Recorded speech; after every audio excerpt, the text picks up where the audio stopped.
Quando a gente fala dos esteroides anabolizantes, o que vem na nossa cabeça é justamente isso: mais resultados, mais performance. E vocês não estão errados de pensar assim, não. Seria injusto da minha parte dizer isso. Só que é o seguinte: existem os piores esteroides anabolizantes para um fisiculturista, é verdade.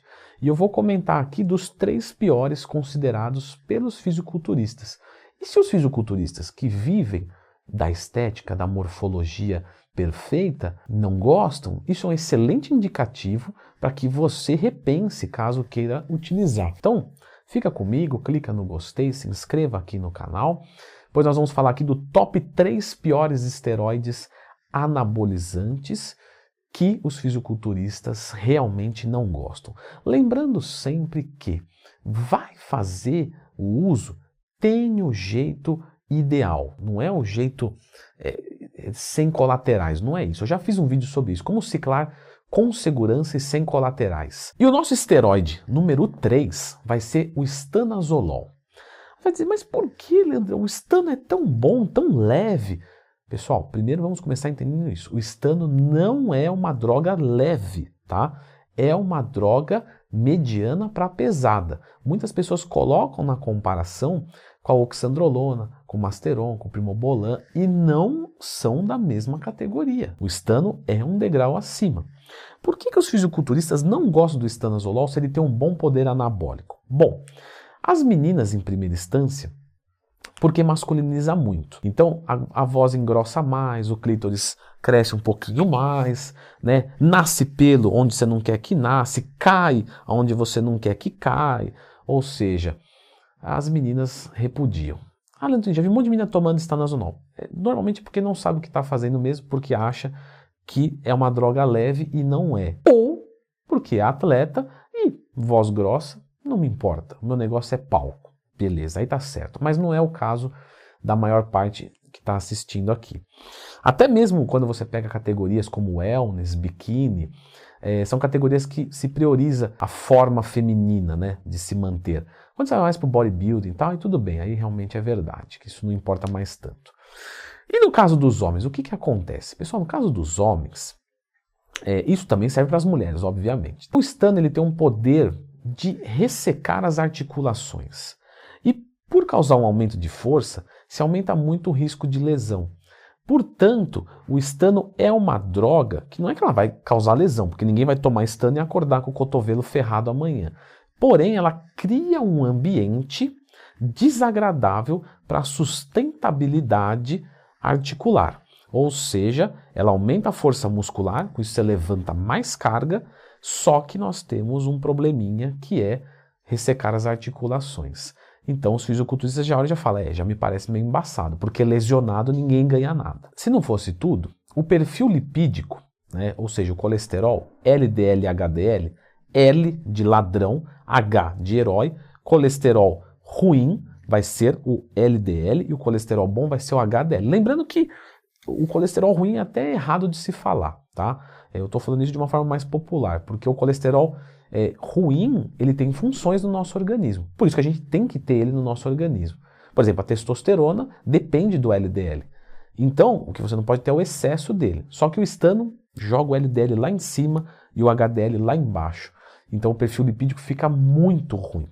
Se não fosse tudo, transaminase glutâmica pirúvica e oxalacética, TGO, TGP. O TGO e o TGP, que são as enzimas do fígado que mostram dano hepático, né, por interpretação, aumentam muito. Então o estano faz muito mal para o fígado.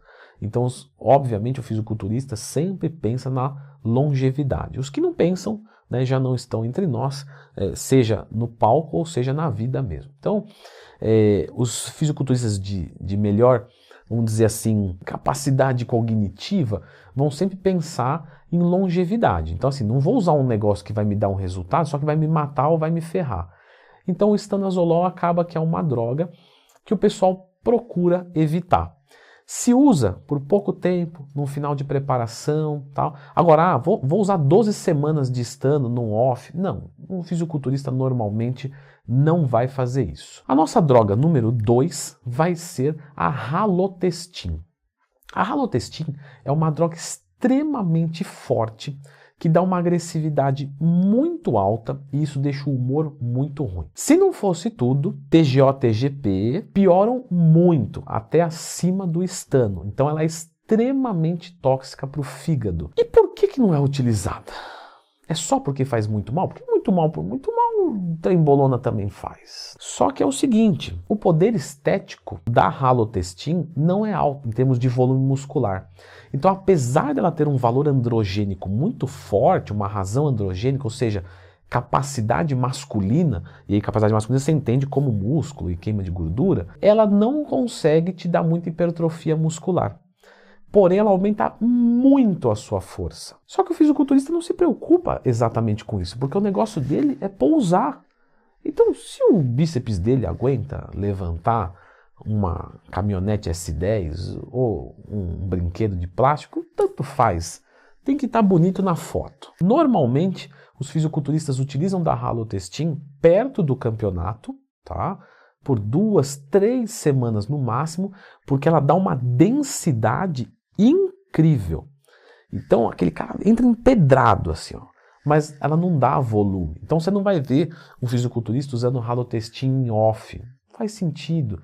Você não vai ver um fisiculturista usando halotestin 8 semanas antes de competir, porque com 3 ele já consegue o efeito que ele quer.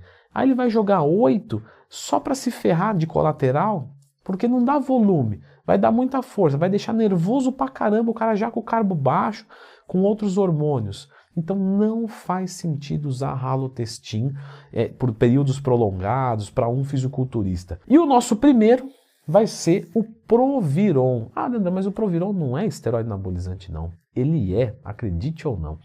Só que ele é um esteroide anabolizante que tem um funcionamento interativo com SHBG. O que é o SHBG de forma resumida aqui, para a gente não trazer esse vídeo para uma coisa que você vai sair daqui e não entender nada. O que acontece é o seguinte, o SHBG ele se liga na testosterona. Pensa aqui que a gente tem um mar de testosterona, beleza. Essa testosterona aqui é show de bola, ela é a testosterona livre, desimpedida, pode se relacionar, pode aumentar sua massa muscular, pode melhorar tudo. Só que vem o SHBG e casa com ela. E quando ela casa, ela não pode mais ficar com ninguém. Então, ela já não funciona tão bem assim. Ela vai se dedicar ao SHBG. Logo, se você tem menos SHBG, a sua testosterona é a mesma, total. Porém, a livre, a solteira, ela está mais disponível. Logo, você mesmo sem aumentar a sua testosterona, você experimenta uma testosterona alta, porque a sua livre está disponível. Então você não precisa aumentar a testosterona total, você precisa deixar ela livre e desimpedida para atuar no seu organismo. E o Proviron faz isso. Ele vai deixar a testosterona mais livre. Mas você vai dizer, mas isso é bom, não é? É. Só que o que acontece é o seguinte, quando você manda ali 2 durinhas na semana, sua testosterona vai para 3.000, 2.500, 3.000, quem sabe.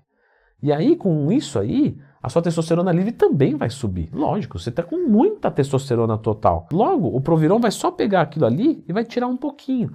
Para efeito estético, não é relevante isso. O Proviron é uma droga que não tem efeito estético relevante. Tem algumas pequenas capacidades antiestrogênicas que não dá para contar muito com isso numa proteção efetiva, é verdade.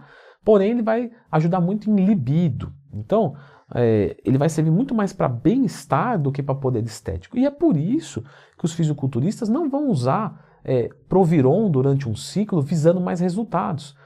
Porque o Proviron é extremamente caro e não oferece poder estético. Como o fisiculturista procura o poder estético, ele vai optar por outro tipo de droga que vai promover essa finalidade para ele, usando o Proviron, mas quando ele quer uma libido a mais, ou, que não é o caso de um fisiculturista, de uma pessoa, de um usuário recreativo, usar um Proviron na TPC.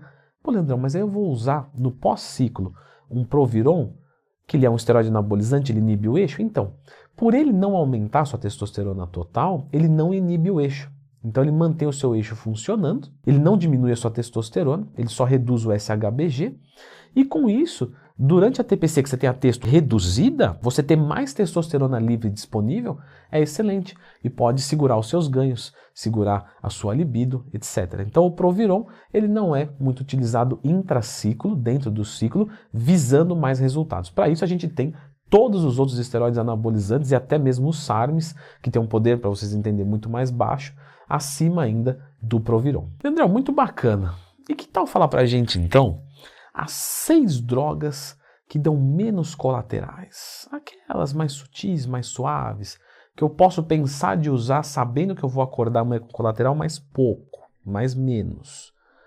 Tudo bem, pessoal. Então eu vou deixar vocês com esse vídeo aqui, top 6 drogas com menos colaterais. Falando das 3 que os fisiculturistas não curtem usar, o Proviron até não tem tanto colateral, é verdade, mas vamos aqui falar agora de drogas que com certeza os fisiculturistas têm algum interesse, já que a longevidade faz parte do processo de amadurecimento morfológico gigantesco.